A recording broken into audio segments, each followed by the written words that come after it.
everybody, I hope you are doing well. Welcome back to another video.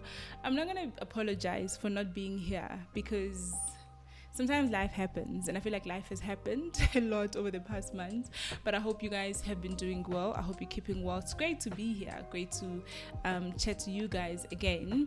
Today's video is very casual. It is a little bit of a check-in. I've been meaning to do this all of November. It was actually going to be my first video of November, and today's the 23rd of November, so there goes that. Usually around this time of the year, many of us are feeling very tired, and many of us sometimes feel like maybe we haven't done enough for the year. I wanted to come here and reflect on how 2022 has been for me. Not so much, what I achieved or what I didn't achieve, but more like what I felt. That's basically what this little video is going to be. I think it's not going to be long at all, but it's going to be about how I'm feeling, how the year has been, and how we are ending it. And obviously, if you're making a video towards the end of the year, you need to sort of look forward to the next year. So I hope you guys do enjoy this video, and as always, I do value your engagement. So if you could let me know how you are feeling, and let me know what the year has been like for you. If you had one word that you wanted 2022 to be versus what it actually came out to be, I'd like to know from you.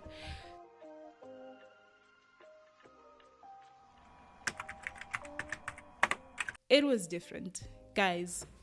After having lived in a pandemic for 2 years, and then you have to start living life as we lived it before the pandemic, this year was just so different in many ways, and also very much related to the pandemic. I think I've been pretty open with you guys about how I've been experiencing what I call a quarter life crisis, and there's a video that I've made about it, so if you haven't seen it, I'll link it somewhere.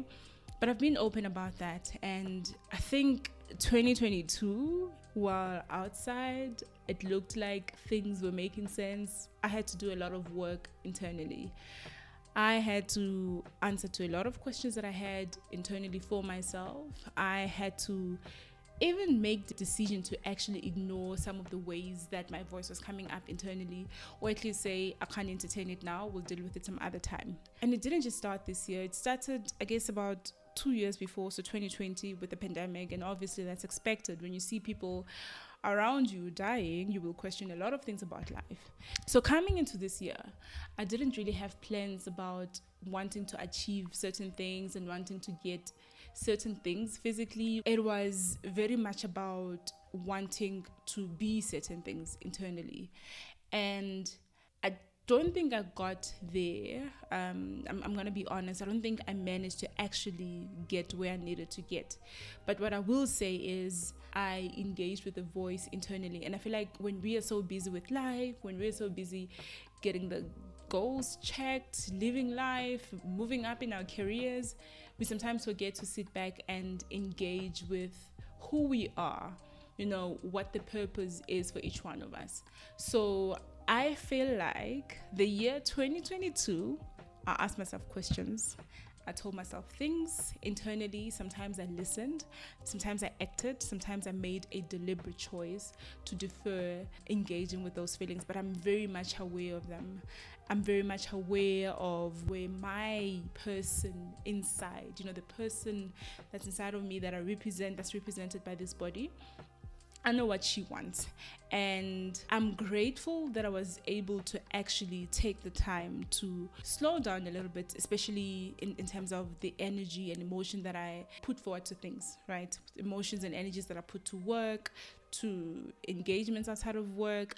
So I guess I just contradicted myself big time there, and that if the intention for 2022 was to change gears, I did that. But not in the sense of changing gears because you want to accelerate, you want to get to the fast lane, but maybe changing gears because it may be time to off-ramp. So you are preparing to get to the lower gear. You are slowing down so that you can accelerate in the right places, so that you can accelerate with more purpose and with more meaning.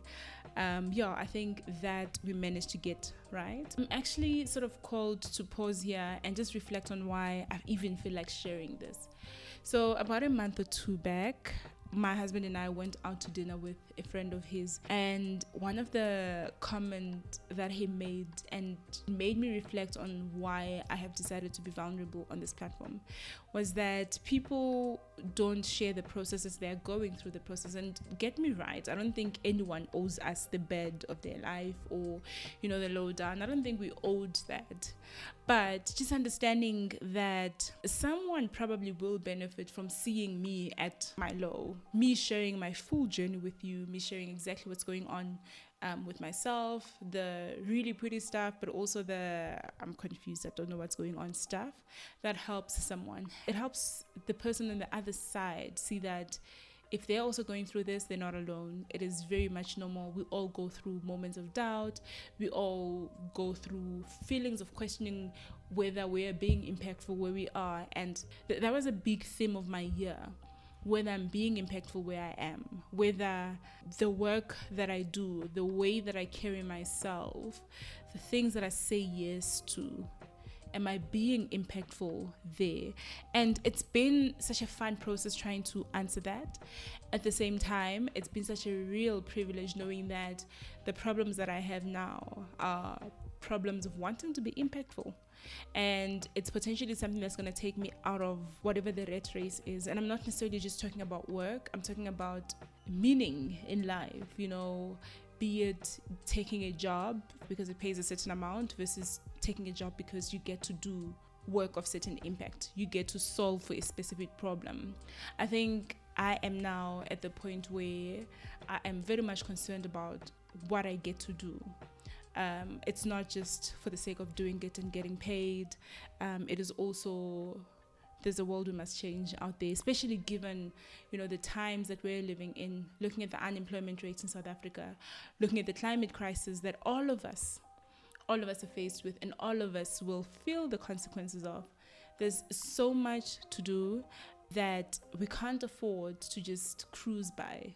We can't afford to just let life happen to us. We really need to go back to being intentional and taking, the steering wheel and really steering in the direction that we want to go towards. So that is exactly why I'm sharing here, so that if you are going through similar things, or if you've been questioning, or if this year hasn't gone the way you wanted it to go, you know that it is very normal. It's life. Sometimes things in life don't go the way you wanted them to go. Okay, so that was how my year went. I want to touch a little bit about the version of myself that I want to take to 2023. And, I also want to encourage you guys to think about this, right? Looking at how the year was and how I am feeling, what sort of person do I want to take into 2023? But before I get into that, I think I should touch a little bit on my plan to ending the rest of the year so that I don't feel absolutely bent out. And it's all about preserving energy.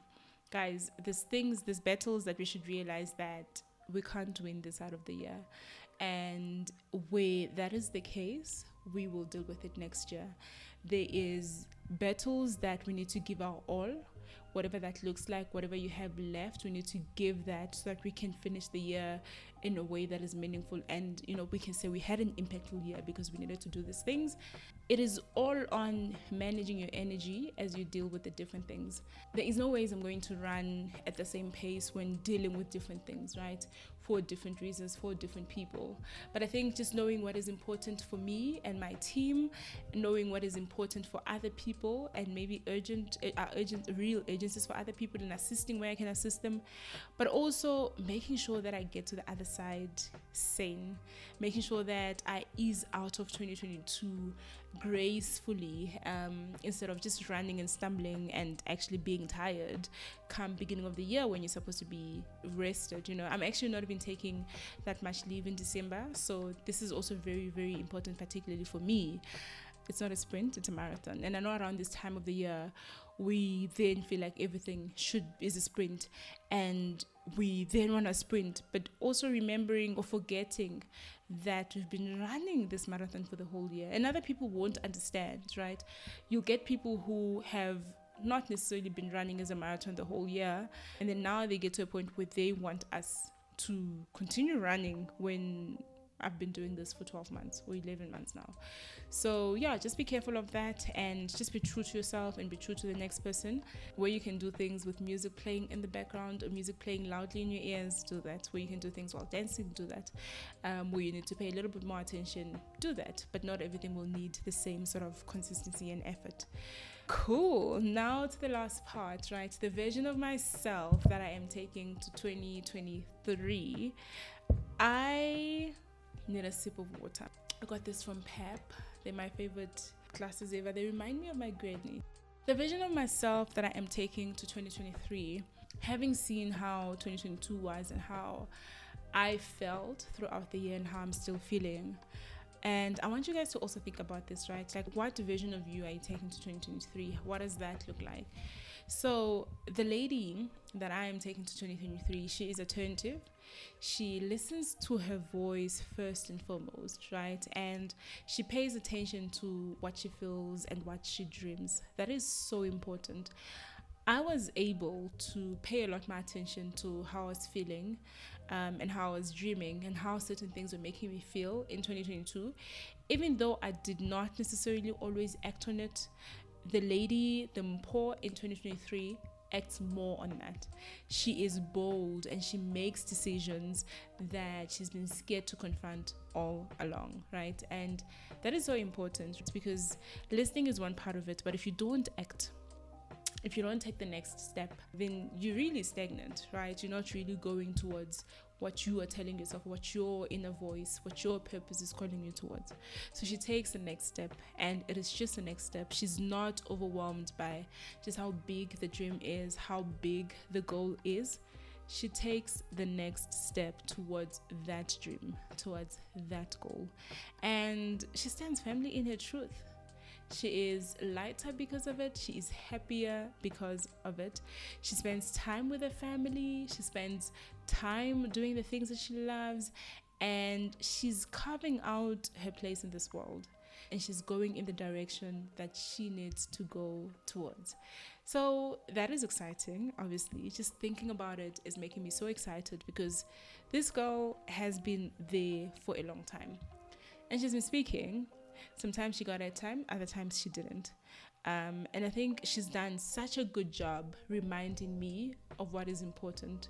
Even sometimes not being listened to, sometimes not being heard. She did such a great job reminding me of what is important. And it is up to me now to just carry her purpose, carry her voice, and make it a reality. So that's it for me. I hope you guys enjoyed this. I hope it stirred certain thoughts in you as well. And I would honestly like to know how the year has been for you, what you're looking forward to in 2023, how you are showing up differently.